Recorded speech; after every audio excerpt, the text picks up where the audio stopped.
Hello everyone, नमस्कार। एक बार फिर से स्वागत है आपका उत्तराखंड देवभूमि खन्यासनी गांव में। तो आज खत्म है, आज जा रहे हम वापस। जाने का मन तो नहीं है बट क्या करें यार, जाना तो पड़ता ही है। तो थोड़ी सी इमोशनल तो है बट फिर भी कोशिश जारी रहेगी। आज बुरा लगेगा बट नीचे जाके 2-3 दिन बाद फिर से वैसे ही लगना स्टार्ट होगा, क्योंकि घर से जब जाते हैं ना तो बुरा तो लगता ही है। और मेरे को तो बहुत ज्यादा बुरा लग रहा है, मम्मी अकेली रहेगी, वैसे भाभी की डिलीवरी हो रखी है तो काम वगैरह सारा उनके ही ऊपर है। तो बाकी कुछ नहीं है, मम्मी चली गई, इमोशनल हो गई। थोड़ा सा होता ही है क्योंकि मैं घर में एक ही बेटी हूँ, बाकी बेटे ही बेटे हैं। तो जब जाते हैं ना तो थोड़ा बुरा तो लगता ही है। वैसे मैं ब्लॉग नहीं बनाना चाह रही थी वापस जाते हुए, कि नहीं बनाना मेरे को ब्लॉग, बट फिर भी यादें तो होती है ना कि मैं अपनी मम्मा वगैरह के साथ चली जाऊँ। उनको थोड़ा सी इमोशनल देख के ना थोड़ी सी टेंशन तो होती है जाते हुए। तो अभी मेरे को मासी के यहाँ जाना है, मासी को छोड़ के फिर कल सुबह वहाँ जाएंगे, पौंटा जाएंगे। अभी सोलन जाना है, देखते हैं कब तक पहुंचेंगे। वैसे तो चाचा बोल रहे थे आने के लिए, बट घर वाला सफर भी यहीं पर एंड हो गया, खत्म करते हैं अब निकलते हैं वापिस। तो रेडी होके आपसे मिलूंगी, बाय। यहाँ पर हो गया था फिर इमोशनल ड्रामा। सच बताऊँ तो आपको, जब घर से नीचे आता है ना तो फिर रोना तो बहुत ज़्यादा आता है। और यहाँ पर तो मेरा रोना ही नहीं थक रहा था, क्योंकि मैं साल में एक बार जाती हूँ और फिर दोबारा ये लगता है ना, पता नहीं कैसे होंगे पीछे, कब आया जाएगा, किससे मिला जाएगा। क्योंकि इंसान के दिमाग में ना बैठ जाता है कि आज का दौर ऐसा चल रहा है कि पता ही नहीं चलेगा इंसान का कि कब दिखा कब नहीं दिखा, ये डर महसूस हो जाता है। तो यहाँ पर मम्मी भी रो ही जा रही थी। मम्मी तो ऐसी बोल रही थी, भाई रहने दे, छोड़, जब मन करे तब आ जियो, नहीं कर रहा बाहर रहने का मन तो घर आ जा, कोई बात नहीं। फिर मेरी मासी बोल रही, क्यों बाहर रहने दो, घर में आएगी ना तो घर में ज़्यादा हो जाएगा, घर में परेशानी खाएगी, इससे अच्छा कि भाई इसको रहने दो, बाहर ही रहने दो, हम भी है। तो यहाँ पर मैं मम्मी से बातें कर रही थी, मैं छोड़ो रहने दो, पर आप भी मत रोना। मम्मी इतनी ज़्यादा इमोशनल हो गई थी ना कि क्या ही बोलूँ। मम्मी को देख के अगर रोना भी नहीं आ रहा होगा ना तो मम्मी को देख के ज़्यादा रोना आ जाता था। मम्मी को देख के ऐसा लगता था कि क्या ही बोलूँ यार, मतलब इतना रोना लग रहा था ना। अभी भी मुझे रोना आ रहा था वीडियो देख के ना। मम्मी को देख के कुछ ज़्यादा ही आ जाता है। मम्मी को देख के इसलिए आ जाता है ना क्योंकि परेशानी यार। फिर यहाँ पर हम लोग निकल गए थे नीचे की तरफ, और ये मेरे जीजू है, मैं इनकी जेठा हूँ, हमारी छोटी सिस्टर इनके लिए है। इधर में मासी थे।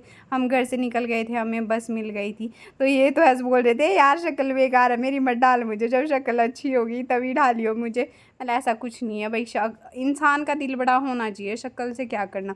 तो यहाँ पर हम लोग निकल गए थे घर से नीचे को, और त्योनी चाचू हम लोगों को लेने आ गए थे और हम पहुँच भी गए थे। तो चलो आगे का नज़ारा दिखाते हैं आपसे, बाय। यहाँ पर आते हुए देखा हमने कि मेरे मौसा जी तो ऑलरेडी त्यूनी में हम लोगों को लेने आ चुके हैं। तो गाइस सफ़र बहुत मस्त था, मतलब चाचू के साथ इतने मज़े आए ना, हंस हंस के गए हम लोग ना। हम लोगों को चिड़गांव पहुँचना था, आपको पता ही था ना कि मैंने पहले ही बता दिया था, हम लोगों को शादी में वहाँ निकलना था। तो इतना मज़ा आया ना सफ़र में, चाचू ऐसे हवा में उड़ा रहे थे। देखो न्यू न्यू गाड़ी चलाई थी उन्होंने, न्यू न्यू सीखा था ये सब, तब इतनी मस्त चलाई थी ना उन्होंने गाड़ी, मज़ा ही आ गया उनके साथ। ऊपर से पानी के पास रुका। तो चलो आगे आपको कंटिन्यू करवाती हूँ। लोग त्यूनी से चल पड़े चिड़गांव, क्योंकि वहाँ पर मासी जी की शादी थी।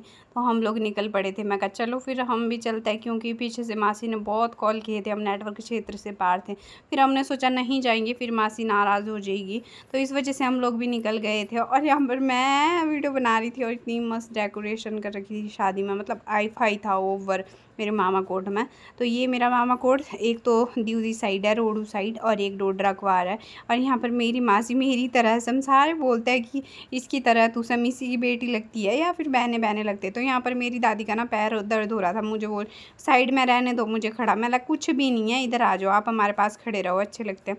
उसके बाद तुरंत उधर से ना मासी दिख गई थी मामी को, जो कि एक मासी को मैं जानती नहीं हूँ, अपनी जो मम्मी है ना उनकी मासी की बेटी, उनको मैं जानती नहीं हूँ सीरियसली। तो मतलब इतना अच्छा लगा ना उनसे मिलके, उन्होंने मेरे को गले लगा के रखा है। बोल रही पता नहीं कब से देख रहे कब से देख रहे। मैं ला चलो कोई ना, दोबारा दोबारा आते रहेंगे। और उधर बीच में देखो टोपी वाली मेरी, हाँ बीच वाली मासी है, जो कि टीका लिखवा रही थी, जो जाते हैं ना शादी में तो सबका उन्होंने ही लिखवाया था। तो यहाँ पर चलो आज का जो ब्लॉग है ना कंटिन्यू करेंगे, और हम लोगों को निकलना है यहाँ से छुप के घर की तरफ। तो चलो देखते हैं ज़रा कैसा रहता है सफ़र, है ना। उसके बाद देखो हम शिमला आधी रात को 2-3 बजे पहुँचे हम लोग शिमला। उसके बाद ऊपर कमरे गए चाचू के और वहाँ पर सो गई क्योंकि हालत इतनी ख़राब हो गई थी। हम तो सोते-सोते आए, लेकिन चाचू ना सुबह 6 बजे क्या 5 बजे से ना गाड़ी चला रहे थे। उनकी हालत बहुत ज़्यादा ख़राब हो गई थी। तो हमने सोचा क्यों ना हम निकल जाते हैं, और फिर हम 2 बजे तो शिमला पहुँचे। मेरी तो नींद खुली ना तो मेरा मुँह इतना सा हो रखा था, इतना छोटा। देखो जब हम कमरे में पहुँचे ना, मैं मासी को बता रही थी, मासी बोल रही मेरी तो हालत ख़राब हो रखी है। तो चलो मैं तो यही बोलूँगी भाई कि जब सफ़र में जाते हो ना तो अपना सब कुछ साथ लेके चला करो, क्या पता कहाँ पर रात पड़ जाए। हमने सोचा था कि मासी के घर डायरेक्ट पहुँचेंगे सोलन, बट नहीं पहुँच पाए, इसलिए हम आधे शिमला में रुक गए क्योंकि हम लोगों को शादी में भी जाना था, तो शादी में भी गए थे। तो चलो आज का ब्लॉग ना यहीं पर एंड कर देता है क्योंकि मैं बहुत ज़्यादा थक चुकी हूँ। एंड आप लोग कॉमेंट सेक्शन में ज़रूर बताना आपको कैसा लगा आज का ब्लॉग। Bye bye.